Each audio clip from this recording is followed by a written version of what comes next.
Hey everybody, welcome to the video. This one we're breaking down the first race of the doubleheader this weekend at Pocono Raceway. This one's on Saturday at 3:30 p.m. Eastern, and the next one's on Sunday at 4 p.m. Eastern. And yes, I will be covering both slates. I'll be doing a breakdown video for each one and a live stream for each one. So we got a lot to look forward to this weekend, and I'm very excited. The one thing I'm not excited about this weekend is we're going from Talladega, which is known as one of the best tracks in the entire series, some of the most exciting races, to Pocono, which is one of, if not the most boring track on the entire series. It's a huge triangle. You would think it'd be a fun track considering it's a triangle. No other track is shaped like that, but really not one of the most exciting racetracks at all. But we still get 2 NASCAR DFS slates this weekend, so I am excited about that, and I'm sure you guys are as well.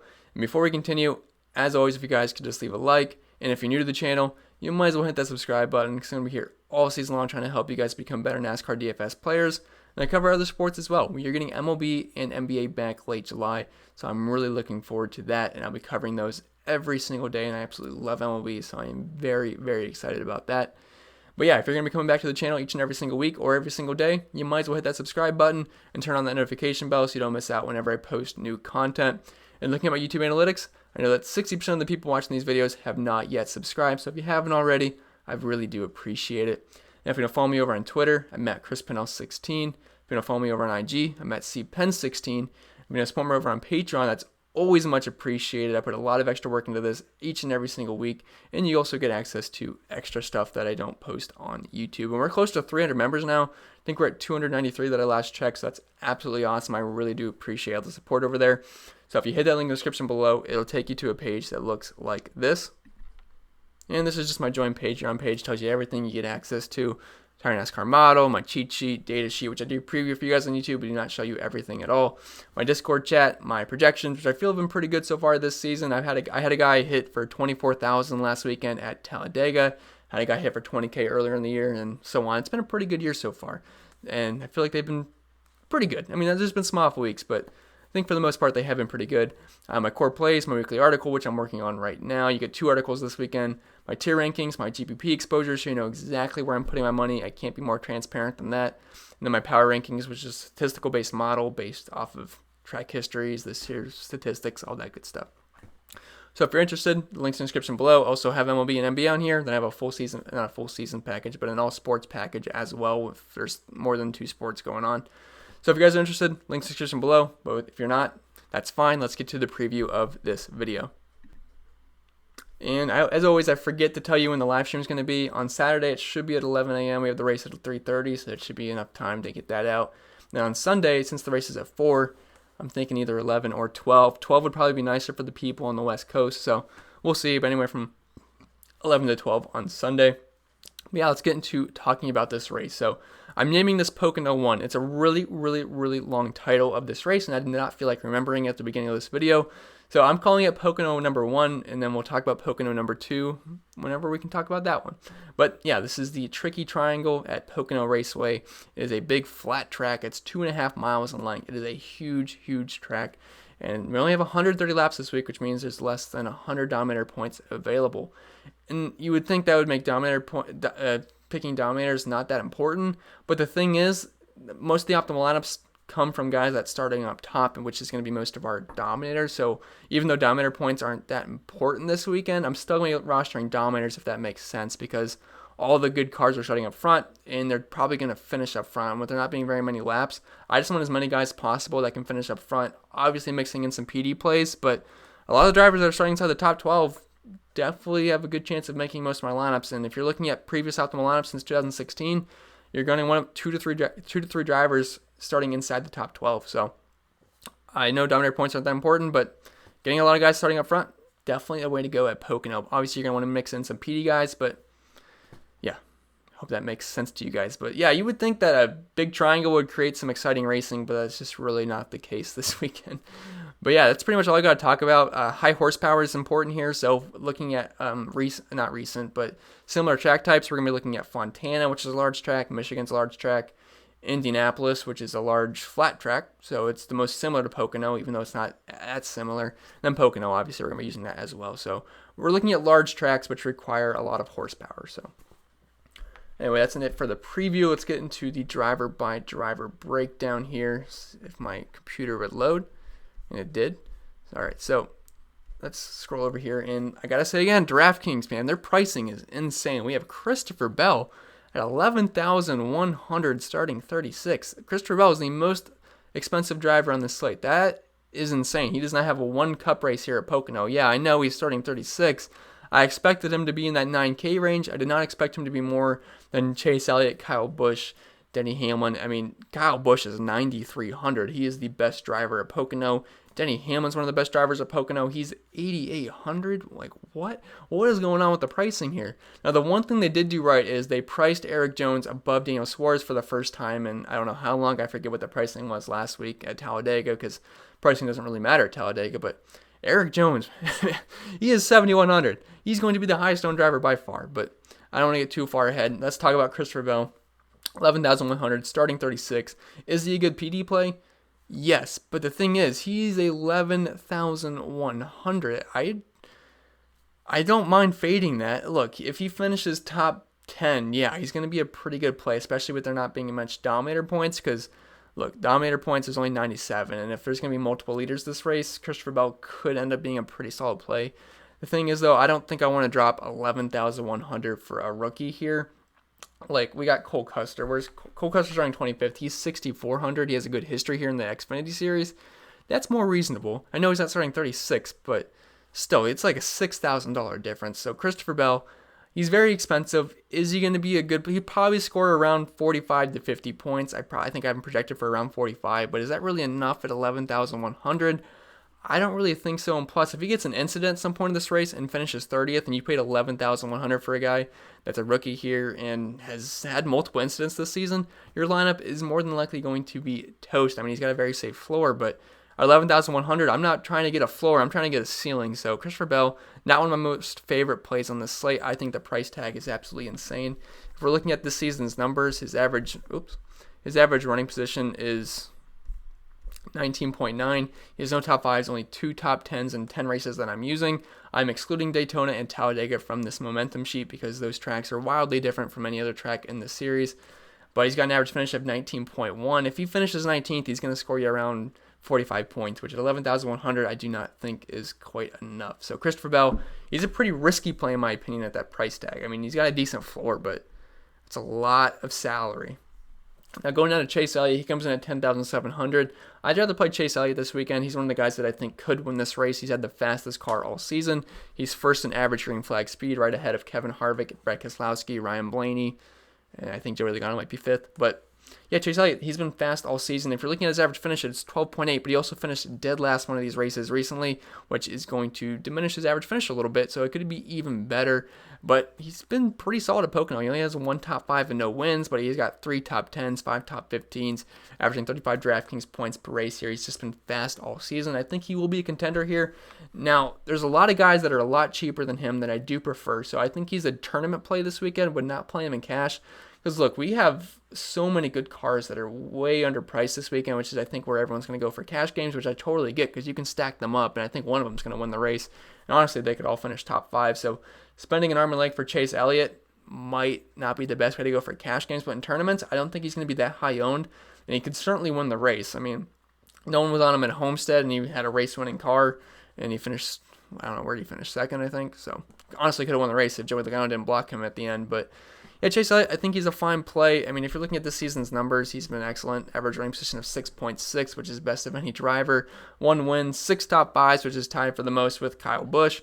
8 top 10s. He's led a ton of laps this season, got a ton of fast laps. So Chase Elliott, I think he's one of the better tournament plays because I don't think he's going to be that high owned, and he can certainly win this race. Joey Logano, he comes in at 10,400. He is starting 6th. I don't see myself playing Joey Logano this weekend. Maybe sprinkle him in if you're playing 150 lineups, but he would not make my single entry tournament lineup, nor would he make a cash game lineup. He's only averaging 22 DraftKings points per race here. Average finish of 17.5, running position of 16, drive rating of only 78.9, which is very, very low. He has no wins, 0 top 5s, 2 top 10s, only 3 top 15s, only 3 top 20s, no laps led here. He's had a great season so far, but Joey Logano is not someone I'm too interested in this weekend. There's a lot of good cars in front of him. There's a lot of good cars right behind him, and I just do not see him getting up front at any point of this race. Could he? Sure. If you want to sprinkle in a very small amount of Joey Logano, you can just because he's been so fast this season. But personally, I don't mind the Joey Logano fade. It's just not been a very good track for him. It's a pretty unique track, so more than likely not going to be playing Joey Logano. I mean, he's had a great season so far if you look at his numbers. I mean, he's got 2 wins. He's just overall had a really good car this season. He's led a ton of laps, but at Pocono, not too interested in Joey Logano this weekend. I think he's a strong fade candidate in my opinion. Someone I don't want to fade, though, is Kevin Harvick. He comes in at 10,100. He is starting 9th, and he's been very good at Pocono. He has not yet won here, but he's had multiple second-place finishes, and he's been in the top 5 a ton. It's just overall been a really good track for him. He's averaging nearly 60 DraftKings points per race here. Average finish of 6.7, average running position of 6.6, the second best driver rating. 4 top 5s. He's led a lot of laps here. It's basically been him and Kyle Busch. They're both 1-2 here. Kyle Busch is first in every single statistical category here, and Kevin Harvick is second in every single category here. So they've been the top 2 dogs here. And Kevin Harvick, I mean, arguably he's been the top dog so far this season. I mean, Chase Elliott's giving him a run for his money, but just overall, Kevin Harvick has had the best car this season if you factor in laps led, fast laps, winning races. So yeah, I think Kevin Harvick is a pretty solid option. I mean, Toyota has struggled a bit so far this season. So if anyone's going to spoil this JGR party, because JGR has been very, very strong at Pocono, but if anyone's going to spoil that, I think that could be Kevin Harvick. I mean, he's just been so strong at Pocono. He's been really good at the type of tracks that we're looking at. He's averaging nearly 60 DraftKings points per race, average finish of 6.2, 6 top 5s, 9 top 10s, 2 wins, the best driver rating. This includes Indy, Fontana, Michigan, and Pocono, and I might be missing something, but yeah, I mean, Kevin Harvick has been right there with Kyle Busch at Pocono, just doesn't have the wins, averaging 63 DraftKings points per race so far this season. He's got 2 wins, 4 top 5s, averaging the most laps led and the most fast laps. I think Kevin Harvick is an excellent pivot off of a guy like, Truex or Kyle Busch in tournaments. You could play him in cash games as well. He's starting 9, so he offers you a little bit of PD upside, but I do think in cash games, everyone's going to stick with this JGR group because you got Truex at 9,700, Hamlin 8,800, Kyle Busch at 9,300, then Erik Jones, which I'm not really counting as a dominator because he's like 3,000 cheaper. But yeah, I think everyone's going to stick with the JGR group in cash games just because of their price tags, and I totally get that. But in tournaments, Kevin Harvick, look, he could go out there, dominate this race, and win. So do not keep him off your radar. I think he should definitely be on it. And he's certainly a good play this weekend. He's also 10,100. He should be the most expensive driver of the 10K and up group, so you are getting a little bit of a discount there. Now getting into the 9K tier, we have Brad Keselowski. He comes in at 9,900. He is starting 8th. And Pocono has been a pretty solid track for him. No wins here recently, but he does have 4 top 5s, which is tied for the most with Kevin Harvick and Kyle Busch. Hasn't been leading the most laps here at all. He only has 5.3 average laps led per race, 7.7 fast laps. So hasn't been a big dominator here. But still, it's been a good track for him, average running position of 10.8, which is kind of on par with his average finish. And this season, he's been very, very good. He is top 3 in average green flag speed, average finish of 6.4, which is better than any driver on that we're looking at so far. He's got 2 wins, 5 top 10s, 5 top 5s, 7 top 10s. I mean, he's had a good car all season long. He's been leading a lot of laps. He's great. He's top 3 in average green flag speed. Keselowski's fine in tournaments. Would not play him in cash games just because we have cheaper guys that are like a little bit better that'll offer us a little bit more PD upside. But Keselowski could be a contender and someone I think people might overlook. And Fords have been super fast all season. So if we're just looking for high horsepower, I think Kevin Harvick, Brad Keselowski are certainly going to excel in that category. Now going down to 9,700, we have Martin Truex Jr. He is starting 11th. Probably one of my favorite plays in the entire slate. He's averaging 40 DraftKings points per race here. He does have a win here recently. 3 top 5s, 4 top 10s. Has led laps here, not as much as Kyle Busch or Kevin Harvick, but he is right behind them with 11.2 and 13.3 fast laps per race. And starting 11th, he offers us a little bit of PD upside as well. And if we're looking at his numbers so far this season, they have been pretty good, averaging 54.6 DraftKings points per race. Does have a win, 2 top 5s, 5 top 10s, is 3rd in fast laps, and 4th, I think, in average laps led. So Martin Truex Jr., starting 11th, he offers you a little bit of PD upside. He is too cheap. He should be in that 10K range. So Truex, going to be pretty popular, but I think it's for good reason. You got race winning upside with place differential upside as well. Clint Boyer, he comes in at 9,500. He is starting 18th, and I actually think he's a pretty solid play. I'm not sure what his ownership's going to be because he's sandwiched right in between Truex and Kyle Busch, but I still think he's a pretty good play. He's averaging 36 DraftKings points per race here, average finish of 11.7, average running position of 11.3. Doesn't have a win recently, but he has 1 top 5, 2 top 10s, 4 top 15s. I mean, it's not the most amazing track history here, but starting 18th, if he sneaks into the top 5, he's going to be a pretty good play. With Dominator points not being that important, that might be able to be enough just to get you into the optimal lineup. Now, he's not my favorite play in the entire slate, but starting 18th, you do get a decent amount of PD upside with top 5 potential. Now, I know he has one top 5 in the past 6 races here, but I think Clint Boyer could be pretty sneaky on this slate.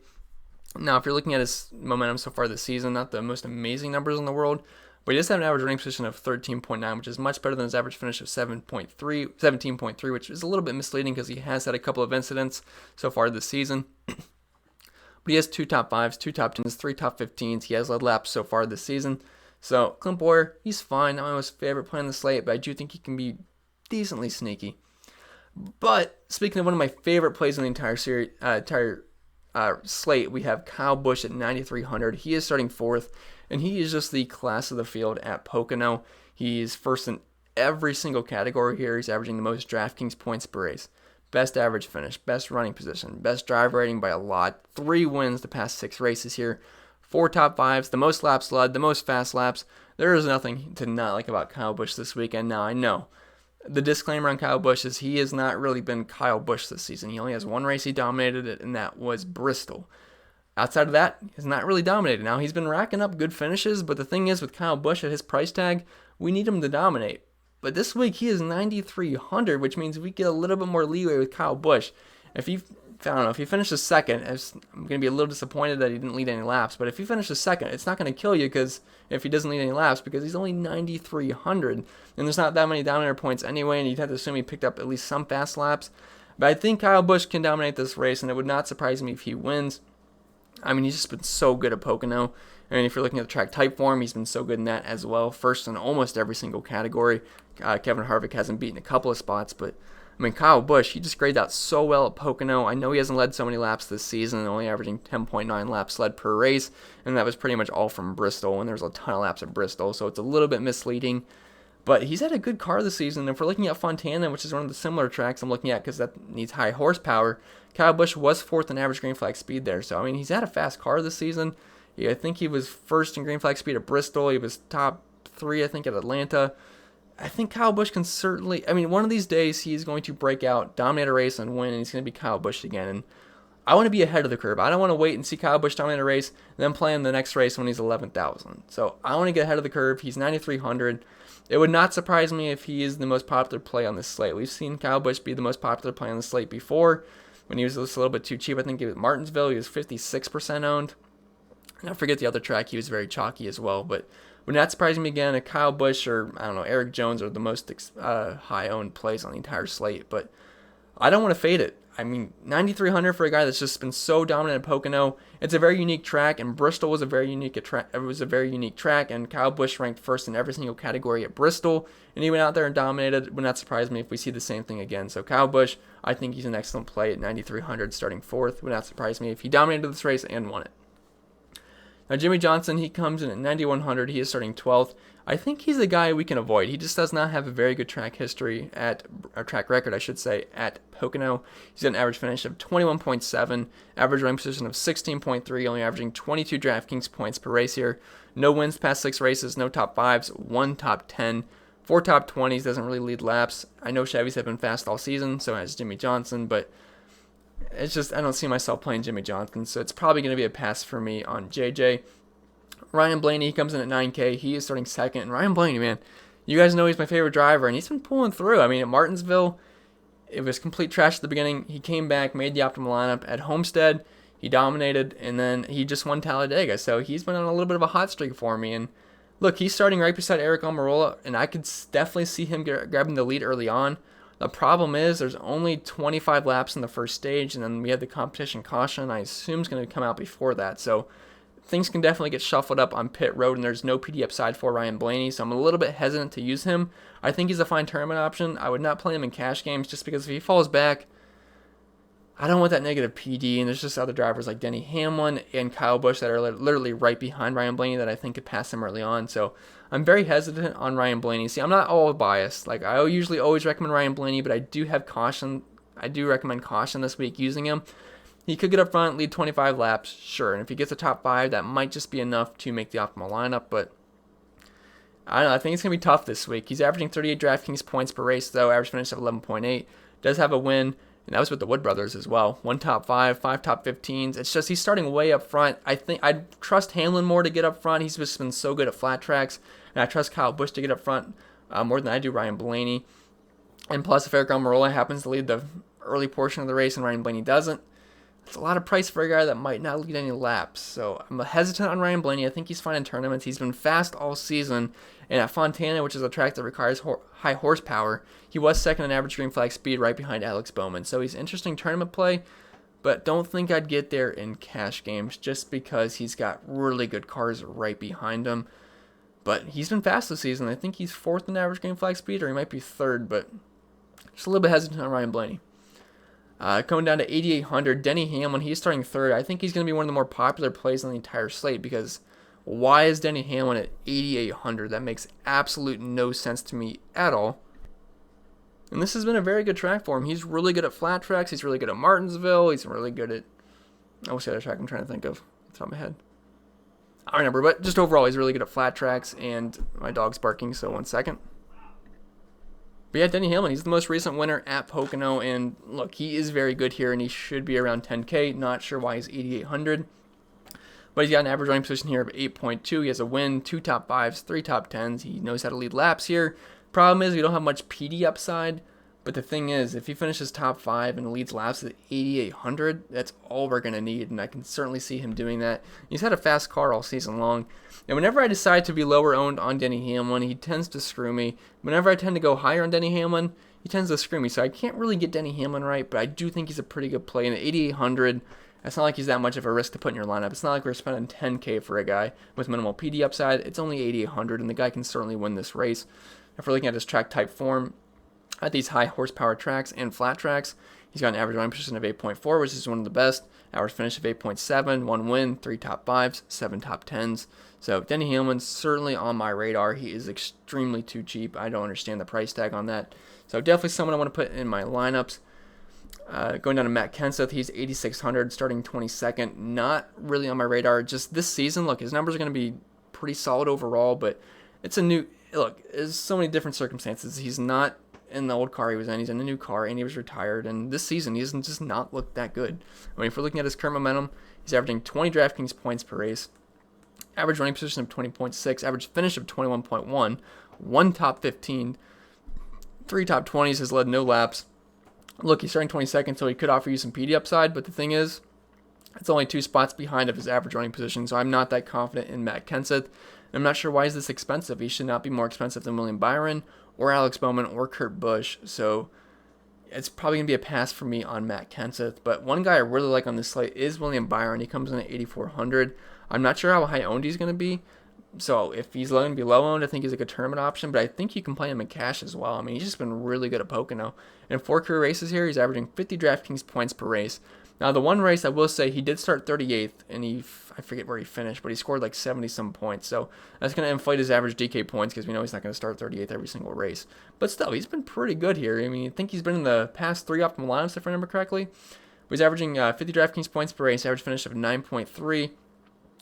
He has 1 top 5, 3 top 10s in 4 races. So I know the numbers aren't as much as the other guys, but he only has 4 races compared to 6. So pretty good numbers. He's averaging 8.8 laps led per race, averaging 12.3 PD spots per race. Now again, starting 38th will inflate that a little bit, but this has been a good track for William Byron, and he's been fast all season. So he's one guy I certainly have some interest in. I'm not sure what his ownership's going to be, but if it's, I don't know, starting 16th, I think it's going to be more in the middle. And if we're looking at the last 10 races of these types of tracks that require high horsepower, he actually has 10 top 20s in 10 races, which is more than anybody can say. So I do think William Byron is a pretty solid play on this slate. This season, he's got an average run position of 15.9, 3 top 10s, 6 top 15s. But this is one of his better tracks. So William Byron, definitely on my radar this weekend. Alex Bowman, he comes in at 8,300. He's starting 10th, and he's interesting because he does not have a good track record at Pocono. He's got an average running position of 13.7, average finish of 16.3, only 1 top 5. I shouldn't say he doesn't have a good track record, but it's not the best. He does have a top 5, but only 2 top 20s, no laps led, not really any fast laps, only 24 DraftKings points per race. Now, he did screw himself a little bit, if I remember correctly, last race where he finished 20th. He made a wrong decision on pit road, which cost him. He was running pretty strong. And the thing is, at high horsepower tracks, if we're looking at Fontana, he was first in average green flag speed. He won that race and dominated. So it would not surprise me if Alex Bowman has a strong running here. And the thing is, I don't think he's going to have much ownership at all because he's just not really been outstanding recently. I mean, he's had some good races this season, but for the most part, he's been pretty disappointing if you rostered him for NASCAR DFS purposes. But at 8,300 starting 10th, it's not the worst because he's decently cheap. You got a little bit of PD upside, and I don't think anyone's going to play him. So if he happens to get up front and wins this race, you're going to be looking pretty strong in tournaments. Not one of my most favorite plays in the world, but I certainly get it in GPPs. Not going to go there in cash games, though. Kurt Busch, he starts 7th at 8,100. He's averaging 30 DraftKings points per race here, average finish of 13.8. He's a fine play, not someone I'm too excited about, but he's been pretty strong at Pocono. He has a top 5, 2 top 10s, 5 top 20s. He's starting 7th, but I do like his price tag, 8,100, and he's had a good car all season long. For the most part, he's been there all year, and if we're looking at this season's statistics, he's got an average running position of 7.9, which is second best, only right behind, average finish of 7.9, only behind Brad Keselowski. He's got 3 top 5s, 8 top 10s, which I believe is the most, only tied with Chase Elliott for the most. And yeah, I mean, Kurt Busch has been just really consistent so far this season. Would not surprise me if he hangs inside the top 7 all day. And at 8,100, you don't really need too much. And there's not a lot of dominator points, like I said. So if he can get a top 5, that might be enough to hit the optimal lineup. And that's really all I can say about Kurt Busch. I don't expect too much out of him, but he's just one of those guys that I think can contend for a top 5 all day. And at 8,100, we don't really need him to dominate this race. So yeah, Kurt Busch is certainly on my radar. Not one of my favorite plays in the slate, but he's okay. He's just in a weird spot starting 7th. It's like, yeah, but then on the other hand, he could get a top 5. So not too excited about it, but not excited about it, if that makes any sense. Sorry to be vague there, but he's kind of just a vague play.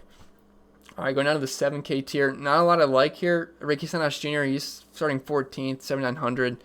Not really on my radar. He's had a fast car a couple of races this season, but he's just starting a little bit too high for me. I know he did great at Talladega. Loved him at Talladega. Finished 2nd, almost won the race.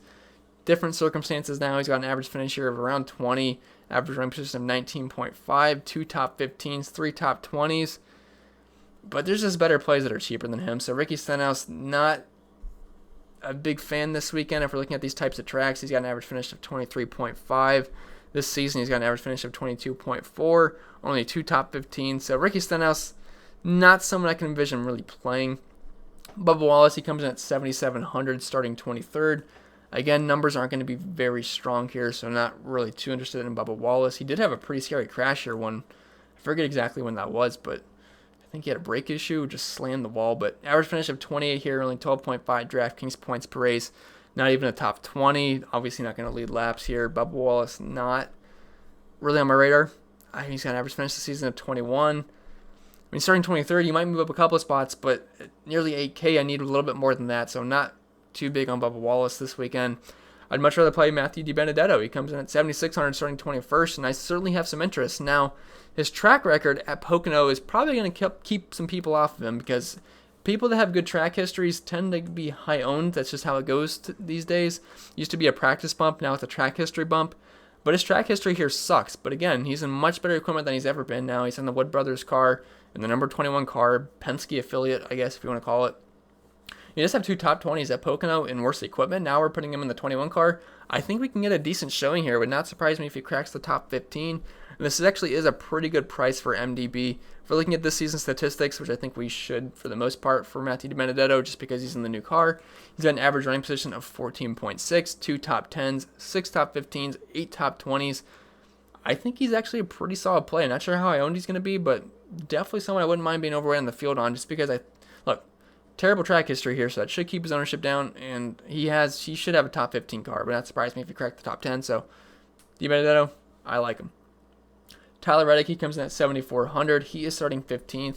He's interesting. We don't have a Cup Series track record here, but he's just been overall really good this season. One race that fits the sample size, which was Fontana. He finished 11th. He got 41 DraftKings points, 14.3 average running position. And if we look at current momentum so far this season, he's got an average running position of 14.6, average finish of 15.9, average DK points of 37. 1 top 5, 3 top 10s, 6 top 15s, 8 top 20s. He's a tournament option. Would not go there in cash games, but Tyler Reddick has just been so good so far this season. It would not surprise me if he somehow cracked the top 10. I don't think it's that likely here at Pocono, but he's interesting in tournaments, but I'd rather play MDB if you had to pick between the two. Aric Almirola, he is on the pole. He's 7,300. Not really interested in the pole setter this weekend. I know that kind of screwed me with Denny Hamlin at Homestead, but I don't think Almirola is going to hold the lead. I mean, we got Kyle Busch right behind him, Denny Hamlin, Ryan Blaney. They're much stronger cars. We liked him a lot at Talladega. He finished third backwards, but I feel like fading Almirola is a safe bet this weekend because if he finishes outside the top 10, we're getting quite a few negative place differential spots, which I think he's more than likely going to finish outside the top 10. Does not have a great track history at Pocono. Average finish of 18.4, average running position of 19, 3 top 15s. Not really interested in Aric Almirola. I mean, I like the guy, but not this weekend. So I'm going to pass on Almirola. I think Ryan Blaney is more likely to lead laps than Almirola is. I know it's a big price difference, but Blaney can also contend for a top 5 when I think Almirola is more than likely not going to. And depending on when this competition caution comes out, he's going to get shuffled back, I think, pretty quick. And it would not surprise me if he only leads a couple laps. So I think fading Almirola is a safe bet. I mean, if you're playing 150 lineups, maybe you can throw him in a couple, but outside of that, not really interested in Almirola. Ty Dillon, he's too expensive, and he's just not very good at Pocono. I usually like playing Ty Dillon most slates, but at 7,200 at a track he's not very good at, I think you can pass on him. I'm not sure how high owned he's going to be, but I can't envision it's going to be too high because of that price tag. And we have Erik Jones. He's going to be the most popular player on the slate right behind him. So, yeah, I don't mind not playing Ty Dillon because he's got an average finish here of 23, average running position of 25.7, drive rating of 49.7, only 2 top 20s. I know he's starting 34th, which I think he can get a top 25. I think that's a safe bet, which isn't terrible at 7,200, but it's just I don't want to pay that much for a guy that's I think is going to have a tough time cracking the top 25. Now, he's had a good season so far if we're looking at current momentum. He's got an average running position of 25.2, average finish of 25, but he also had a couple of incidents which are going to skew that a little bit, but for the most part, I don't know. I'm not that excited. He has 3 top 20s this season, but I think he's probably going to finish around 25th, which I know is right where his average finishes this season, but just in general, I think it's probably right around where it's going to be. And at 7,200, I'm looking for a little bit more. I'd rather get up to MDB, who's got that top 15 upside.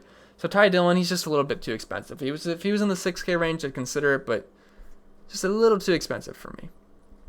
But Erik Jones, this is my favorite player on the slate. He is 7,100. He is starting 19th, and he is just a rock star. Pocono, no getting around that. He's averaging 42.5 Draftkings points per race here. Average finish of 8.3, average running position of 8.9. Drive rating of 103.6, which is actually better than Denny Hamlin. He's got 4 top 5s here in 6 races, 5 top 10s. He's led laps here before. He almost won the last race before getting passed by Denny Hamlin, and I forget who the other guy was. But yeah, Erik Jones is just, he's amazing at Pocono, and he's good at these types of tracks. And this season, he's got an average running position of 14, 2 top 5s, 3 top 10s. And the guy just gets really unlucky. He should have had a bunch of good races in a row. At Atlanta, he had a top 10 car, got a tire issue when he got into Christopher Bell. And then at Homestead, he had another tire issue when he was running, I think, top 8. So Erik Jones, I mean, if you're looking at just the game log, yeah, he's had a couple of poor races. But if you're actually watching the race, he's been strong in almost every single race that we've liked him. It's just he tends to get a tire issue. It would not surprise me again if he gets a tire issue running top 5 again, because that's just what happens to Erik Jones. He always has a tire issue, and he's always usually running well, which sucks. But Erik Jones, I expect him to be the highest owned driver on the slate. The price tag is a joke. He's only 200 more than Daniel Suarez, and he's less than Ty Dillon, which makes absolutely no sense. So Erik Jones, I feel like you can lock and load him. Now, again, you should never play 100% of somebody in NASCAR because, again, someone can get a tire issue, and you don't want to screw yourself out of the optimal lineup. But for playing cash games, Erik Jones is the first guy I'm plugging in, and he's the first guy I'm plugging in for single under GPPs as well. So, yeah, definitely like Erik Jones, more than likely going to be my highest owned driver on the entire slate. Daniel Suarez, he comes in at 6,900. Oh, so I should also mention, Erik Jones is part of JGR, which is just absolutely crushed here. Busch, Truex, Hamlin, and Jones. They've all been great here. And you can actually, I was playing around with it. If you want a full stack JGR, you can do it. I know they haven't been as strong this year as some of the Fords or Chevys, but this is the track they excel at. And look, Jones, Truex, Hamlin, Busch, you can plug them all in the same lineup, and you can throw in a guy like Byron or whatever, and you still have plenty of money left over. So salary is really not much of an issue this weekend. But getting down to the 6K tier, we have Daniel Suarez at 6,900. He is starting 37th. Man, I know what you're thinking. His numbers look really good here, but for those of you who know, He drives a lawnmower now. He is no longer in the he's no longer in the 41 car, the 19 car. He is now in the 96 car, which is just an upgraded version of a lawnmower you probably have in your barn at your house. It's slow. He's very slow. So if you're looking at his numbers at Pocono in his old car, very good. He has a top 5, 3 top 10s. Numbers are actually pretty good. Some of the best actually in the entire slate. Problem is now, let's look at his momentum this season. That's probably what we're going to get. He's got an average finish of 26.5, average running position of 28.1, drive rating of 44.8, which is the worst we've seen so far. 1 top 20 this season. Don't expect much out of Daniel Suarez. He's starting 37th, and I will give him the benefit that it is a good track for him. So he's probably going to top 30. He might contend for a top 25, but you need high horsepower to track like this, and that car is just really bad. So I don't expect much out of Suarez. I think he's too expensive. He should be priced lower. So I'm not a big fan of Daniel Suarez. If he's your last fit at 6,900, you could take him knowing you're probably going to get close to 10 PD spots, but the ceiling's low with Suarez. Ryan Newman, he's 6,700. He is starting 13th. He's an interesting play. It's been a decent track for Ryan Newman. He's got an average finish of 15.2, 1 top 10, 4 top 15s, 5 top 20s. Problem is, he got the worst starting spot within that 13 through 24 group because he's 13th for NASCAR DFS purposes. In real NASCAR, he got the best spot, but for DFS purposes, he got the worst. I like the price tag. He could contend for a top 10, but I don't think it's that likely. But the thing is, I think he's going to finish right around where he starts. No real PD upside. I'd rather play Buescher. I'd rather play Custer because they give us some PD upside. So Ryan Newman, not someone I'm too interested in this weekend. But Chris Buescher, he's 6,500. He is starting 24th. I actually think he's a decent play. In 6 races here, he has 4 top 20s and 1 top 15. Average finish of 21.8. Average run position of 24.4. Not the greatest numbers in the world, but still, we have 4 top 20s, which at 6,500, starting 24th, that's not too bad. So I do think he's actually a pretty decent play. If we're looking at his numbers so far this season, he's got an average finish of 20.2, 2 top 15s, 4 top 20s. Chris Buescher's okay. Not like over the moon about it, but he's okay. But Cole Custer, he's 6,400. He's starting 25th, and he's actually pretty good here in the Xfinity Series. He did win the last race in the Xfinity Series at Pocono. He led laps as well. I think he led like 50-some laps, so he is interesting. He knows this track pretty well.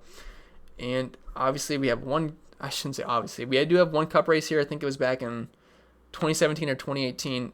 I can't really use this because it was so long ago. It's much different circumstances now. Now he's in Stewart-Haas equipment, and so we don't really have any statistics here for the Cup Series because that was a long time ago. But so far this season, we have 2 races at these types of tracks. He's got an average finish of 22, average finish of 22, average running position of 25.8, average DK points of 23, 1 top 20, but at 6,400 starting 25th, he might be decently popular because we don't really have to dumpster dive this week just based off pricing. But if you want to play Cole Custer, I think that's fine. So far this season, he's got an average finish of 21.6, average run position of 22.2, 1 top 10, 5 top 20s. So I think more than likely he should crack the top 20 here. He's in good equipment, Stewart-Haas. So Cole Custer, I think he's a pretty decent option. Probably my favorite play in the 6K range. Austin Dillon, he's starting 17th. I think that's right around where he's going to finish. I mean, he's got an average finish here of 19.2, average running position of 19.3, 3 top 15s, 4 top 20s. Decent track record here, but it's just he's starting a little high. But the thing is, I like his price at 6,200. We don't need much out of Austin Dillon. And if you can get a top 15 at 6,200, that's going to be enough for us. So I think he's a fine option. I do like the price tag. And so far this season, he's got an average finish of 17.5, 3 top 10s, 5 top 15s, 6 top 20s. He's been pretty good since the NASCAR restart on May 17th at Darlington, so I do think he's an interesting option. Don't think he's that safe of an option where he's starting, but he's got top 15 potential, so I don't mind Austin Dillon. I think he's fine. Now, I believe he was running top 10 at Pocono recently, then he had an incident, if I remember correctly, I think. Because I was rewatching some of the races a few days ago. But I think Austin Dillon was having a really good run. Then something happened. I forget exactly what it was, but I think he's fine at 6,200. Does have top 15 potential. John Hunter Nemechek, no track record here in the Cup Series, but if we're looking so far this season, he's got an average finish of 20.4, average running position of 22, 1 top 10, 3 top 15s, 5 top 20s. He's actually been pretty solid so far this season, but starting 20th, I'd rather play Priest. I'd rather play Michael McDowell, which we'll talk about in a little bit. So I don't really see myself playing any Hunter Nemechek. He's a tournament option if you want to pivot off of Priest or Dillon or Custer, but he's a pivot for a reason. I don't think he's as good of a play as them. How long is this video so far? Only 39 minutes. This might be a shorter video than usual because we don't have much more to talk about. So it looks like you guys lucked out. Not going to be too long. But anyway, Ryan Preece, he is 5,800. He is starting 30th. Numbers are going to look pretty trashy here because he did finish, I think, second to last one race. And he was only had 2 races here, so it's obviously going to kill the average finish and just the numbers in general.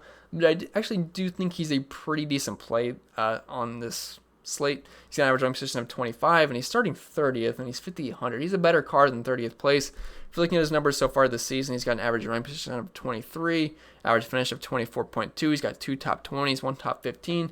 If you need a punt, I think Ryan Preece is one of the better options on the entire slate.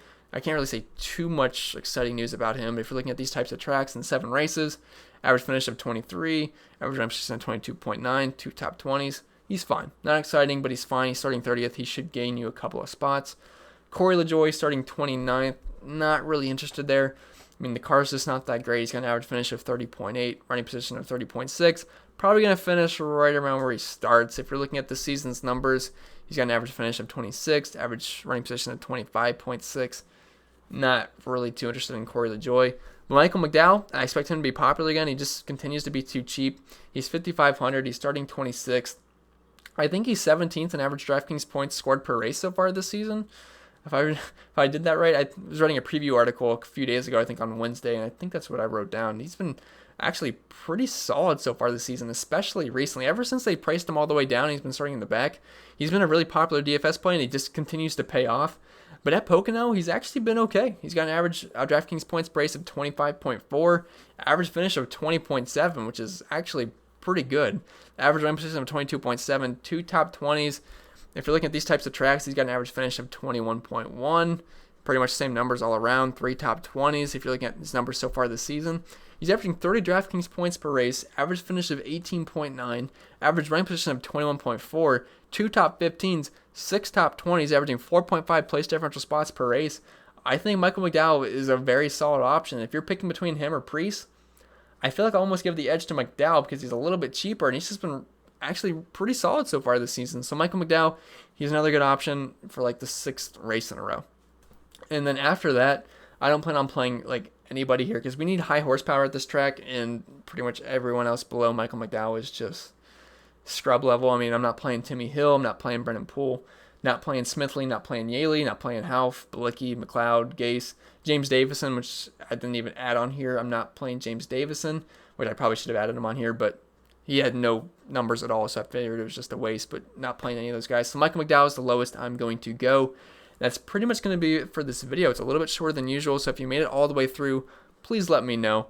But yeah, it's going to wrap it up. Remember, we're going to have the live stream tomorrow. Today's Friday. Yeah, we're going to have the live stream tomorrow at 11, and I'll have all my extra content over on Patreon, so if you guys are interested in that, hit the link in the description below. Follow me on Twitter, follow me on IG. Remember to leave a like, subscribe to the channel if you're new. And that's going to be it. I'll see you guys in the next video.